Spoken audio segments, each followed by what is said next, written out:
Salut à tous. Ce soir, nous sommes au Trianon Transatlantique en présence de Claude Pelgag. J'ai bien dit ? Claude Pelgag, ouais. Voilà, Claude Pelgag.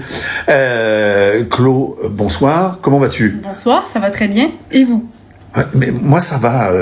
Je suis ici dans un lieu de concert, donc ça va. Bon, mais on est heureux de ça.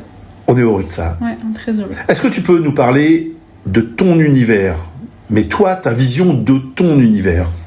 C'est tellement difficile de s'auto-décrire, là, je dirais, mais on est forcé beaucoup à le faire en musique et on doit toujours le faire. C'est très difficile, ça.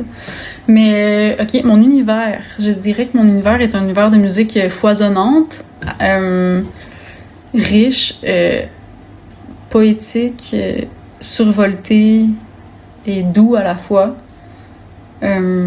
intime et parfois disjoncté. Parfois disjoncté. Plein de choses. Plein de choses, ça. Oui, c'est... Plein de conflits entre les choses. C'est pour ça que le titre de ton album, c'est Abracadabra. C'est pour ça? Je sais pas, je te pose la question. La question, donc, c'est pourquoi est-ce que j'ai appelé mon album comme ça? Peut-être. Oui, ouais, pourquoi t'as appelé ton album comme ça? J'ai appelé mon album comme ça parce que j'étais dans une période...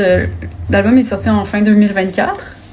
Puis c'était l'après-pandémie. Je veux dire, on est toujours dans ce moment un peu difficile socialement. En tout cas, au Québec, c'est quand même un moment assez chargé où les inégalités ont vraiment plus que jamais transparu aux yeux de tous et sans honte presque. Donc c'était un moment hyper anxiogène, angoissant pour moi, où j'étais vraiment très anxieuse.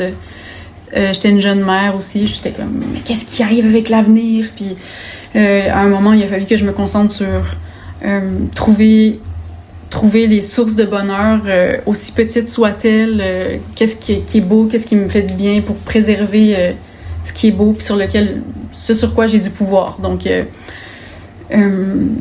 cet album-là, c'est beaucoup ce sentiment-là de chercher la lumière, puis de se débattre en fait avec tout ce qui va mal. Puis à ce moment-là, j'étais comme bon, je me sens impuissante, je sais pas quoi faire, mais peut-être que ce qu'il faut que je fasse, c'est me tourner vers la magie dans le fond. Donc je vais prononcer un abracadabra un peu désabusé, sans trop y croire, mais au cas où ça pouvait fonctionner et mettre un baume sur le monde. Et quelquefois, ça a fonctionné en disant abracadabra? Je pense que non, absolument pas. Mais abracadabra, c'est plein de chansons qui, à petite échelle, font du bien à certaines personnes. Puis je trouve que c'est quand même déjà une mission qui est assez noble, tu sais, comme d'être un artiste qui crée des choses pour apaiser. Donc d'une certaine façon, ça fonctionne, mais c'est pas la magie gratuite. C'est pas gratuit, c'est pas...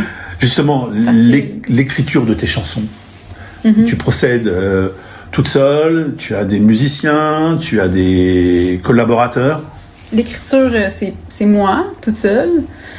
Puis pour cet album-là aussi, réalisation, arrangement seul aussi. Après ça, les musiciens que vous allez voir sur scène, il y en a 3 qui ont participé au disque, auquel j'ai fait appel pour les sections rythmiques. Puis certaines chansons, là, des synthétiseurs parfois, la guitare, là, vous allez voir jouer leur instrument en fait. D'accord. C'est pas mal ça. Les autres instruments, c'est moi. Mais ouais. Donc ce soir, il y a une bande sur scène. Oui, il y a une bande, on est 5 sur scène ce soir. 5 sur scène. Normalement, on est 6 sur scène, mais là, il a fallu couper dans le budget. Oui, parce que le Canada, la France, parfois, c'est pas toujours évident. C'est loin. C'est loin? C'est loin. La France, c'est loin. Comment c'est perçu d'être un artiste canadien qui vient jouer en France ou en Europe? Quand tu rentres à la maison, je sais pas comment ça se passe. Est-ce que ça t'ouvre de nouvelles portes? Chez moi? Ouais. Non, je pense pas que ça ouvre d'autres portes chez moi. Ça fait juste qu'on revient avec d'autres expériences, puis ça bonifie ce qu'on peut offrir ensuite. Je veux dire, plus on fait de la musique, plus on devient bon, plus on vit des expériences plus on est enrichi, tu sais, par ces expériences-là. Donc, c'est plus à ce niveau-là que c'est bon. C'est pour toi. Ouais. J'ai lu, alors parfois je fais attention à ce que je lis parce que certaines collaborations avec des artistes internationaux ou français, en l'occurrence j'ai lu Mika. J'ai fait une première partie. D'accord, c'était des premières parties. Non, Pomme, c'est une chanson qu'on a fait ensemble. D'accord. Sur son l'album Les Failles, là. Les Failles. Mm-hmm. Ouais. Très c'est ça la collaboration. D'accord, la collaboration elle était là. Ok. Sinon, avec Patrick Watson aussi une chanson avec lui sur le dernier album. Les Bar Brothers aussi, je sais pas si vous connaissez, qui est avec lesquels j'ai fait une chanson sur leur dernier album aussi. Ouais, ça apporte aussi de nouvelles expériences, de nouvelles aventures. Ouais, puis c'est le fun de. La musique, c'est comme bon pour ça parce que ça crée des liens entre les gens, puis c'est une chose qu'on partage, puis chanter ensemble, ça unifie, puis c'est comme. On est chanceux de pouvoir vivre ça avec d'autres personnes, puis. Fait que ouais, j'aime beaucoup collaborer. Voilà. Ce soir, donc, concert au Trianon. Je ne sais pas s'il reste des places pour les gens qui sont dans la région. Surtout, n'hésitez pas à venir. Et puis, sinon, allez écouter sur toutes les plateformes et les réseaux cet album Abracadabra.